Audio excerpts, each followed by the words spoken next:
भगवान शिव से क्यों चिढ़ते थे दक्ष प्रजापति। दक्ष प्रजापति सृष्टि निर्माता भगवान ब्रह्मा के मानस पुत्र थे। राजा दक्ष एक राजर्षि और प्रजापति थे। प्रजापति सृष्टि निर्माण में ब्रह्मा जी के सहयोगी भी थे। दक्ष प्रजापति ने अपनी 27 पुत्रियों का विवाह चंद्रदेव के साथ किया था, इसलिए राजा दक्ष प्रजापति के दामाद चंद्रदेव हैं। दक्ष की 27 पुत्रियों में रोहिणी सबसे अधिक सुंदर थीं। चंद्रमा रोहिणी से सर्वाधिक प्रेम करते थे और अन्य 26 पत्नियों की अनदेखी करते थे। उन कन्याओं ने यह बात अपने पिता दक्ष को बताई। दक्ष बहुत दुखी हुए। उन्होंने चंद्रमा को आमंत्रित किया। उन्होंने चंद्रमा को उनके इस अनुचित व्यवहार के लिए सावधान किया। चंद्रमा ने अपनी गलती स्वीकार कर ली और वचन दिया कि वो भविष्य में ऐसा भेदभाव नहीं करेंगे, परंतु ऐसा हुआ नहीं। चंद्रमा ने अपना भेदभावपूर्ण व्यवहार जारी रखा। दक्ष की पुत्रियां क्या करती, उन्होंने पुनः अपने पिता को इस संबंध में सूचित किया। इस बार दक्ष ने चंद्रलोक जाकर चंद्रदेव को समझाने का निर्णय लिया। दक्ष प्रजापति और चंद्रमा की बात इतनी बढ़ गई कि अंत में क्रोधित दक्ष ने चंद्रदेव को कुरूप होने का श्राप दे दिया। श्राप का असर दिखने लगा और दिन प्रतिदिन चंद्रमा की सुंदरता और तेज घटने लगा। एक दिन नारद मुनि चंद्रलोक पहुँचे तो चंद्रमा ने उनसे इस श्राप से मुक्ति का उपाय पूछा। नारद मुनि ने चंद्रमा से कहा कि वो श्राप मुक्ति के लिए भगवान शिव से प्रार्थना करें। चंद्रमा ये बात जानते थे कि भगवान शिव का विवाह दक्ष की पुत्री सती से होने वाला है। उन्हें लगा कि शिव भला उनकी सहायता क्यों ही करेंगे।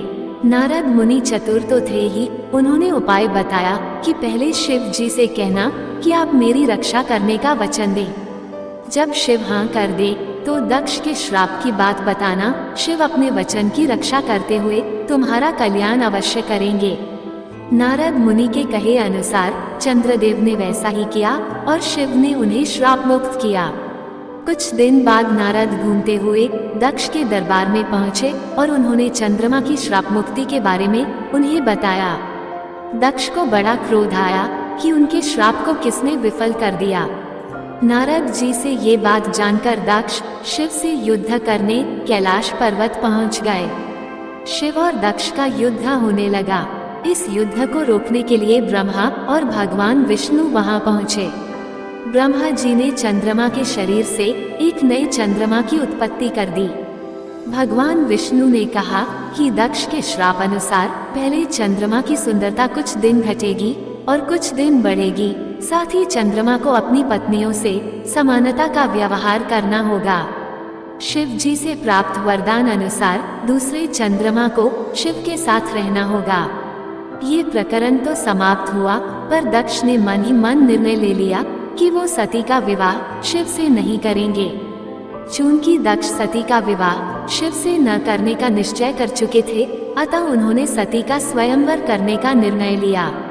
एक शुभ दिन सती का स्वयंवर निश्चित हुआ और उसमें दक्ष ने सभी गंधर्व, यक्ष व देवों को आमंत्रित किया, परंतु शिव को आमंत्रित नहीं किया। शिव जी का अपमान करने के लिए उन्होंने शिव जी की मूर्ति बनाकर द्वार के निकट लगा दी थी। स्वयंवर के समय जब ये बात सती को पता चली तो उन्होंने जाकर उसी शिव मूर्ति के गले में वरमाला डाल दी। इसे प्रभु की लीला ही समझे कि शिव तत्क्षण वहीं प्रकट हो गए। भगवान शिव ने सती को पत्नी रूप में स्वीकार किया और कैलाश धाम चले गए। दक्ष कुपित तो हुए पर कुछ कर न सके। शिव और सती के विवाह से दक्ष प्रजापति भगवान शिव के ससुर बन गए। इसी घटना के कुछ दिन बाद भगवान ब्रह्मा ने एक महान यज्ञ का आयोजन किया। इस यज्ञ में उन्होंने सभी देवताओं, महान राजाओं और प्रजापतियों को बुलाया। इसके अतिरिक्त शिव सती को भी आमंत्रित किया। सभी लोग यज्ञ स्थल पर आए और अपने आसन पर विराजमान हुए। दक्ष प्रजापति सबसे अंत में वहां पहुंचे। जब दक्ष प्रजापति वहां पहुंचे तो ब्रह्मा, शिव, सती के अतिरिक्त सभी लोग उनके सम्मान में उठ खड़े हुए। ब्रह्मा दक्ष के पिता थे और शिव दक्ष के दामाद थे। इन दोनों का स्थान रीति के अनुसार बड़ा माना जाता है। दक्ष ने बात पर ध्यान नहीं दिया और उन्हें लगा शिव उन्हें अपमानित करने के लिए खड़े नहीं हुए। दक्ष ने निर्णय लिया कि वो भी इसी प्रकार शिव का अपमान करेंगे। कुछ दिनों बाद राजा दक्ष ने ठीक उसी प्रकार एक यज्ञ का आयोजन किया, परंतु शिव और सती को निमंत्रित ही नहीं किया। जब सती को ये पता चला तो उन्होंने पितृप्रेम वश यज्ञ में जाने का निश्चय किया। शिव ने सती से कहा कि बिना निमंत्रण के जाना उचित नहीं, पर सती को लगा कि वो तो दक्ष की प्रिय पुत्री हैं, अतः किसी औपचारिकता की क्या आवश्यकता। विधि का विधान देखिए कि सती यज्ञ में पहुंच तो गई, पर उनके पिता ने उनसे उचित व्यवहार नहीं किया और सभा में शिव का अपमान भी किया। फलस्वरूप अपने और अपने पति के अपमान से दुखी सती ने यज्ञ कुंड में कूदकर प्राणों की आहुति दे दी। मरने से पूर्व सती ने अपने पिता दक्ष को श्राप दिया था कि उनके झूठे घमंड और अनुचित व्यवहार का परिणाम उनको भुगतना पड़ेगा और शिव के क्रोध से दक्ष और उनके समस्त साम्राज्य का विनाश हो जाएगा। बाद में सती का श्राप अक्षरशः सत्य भी हुआ। दोस्तों, आपको ये कहानी कैसी लगी कृपया कमेंट करके जरूर बताएं और ऐसी ही और भी बहुत सारी कहानियों को सुनने के लिए चैनल को सब्सक्राइब जरूर करें। धन्यवाद।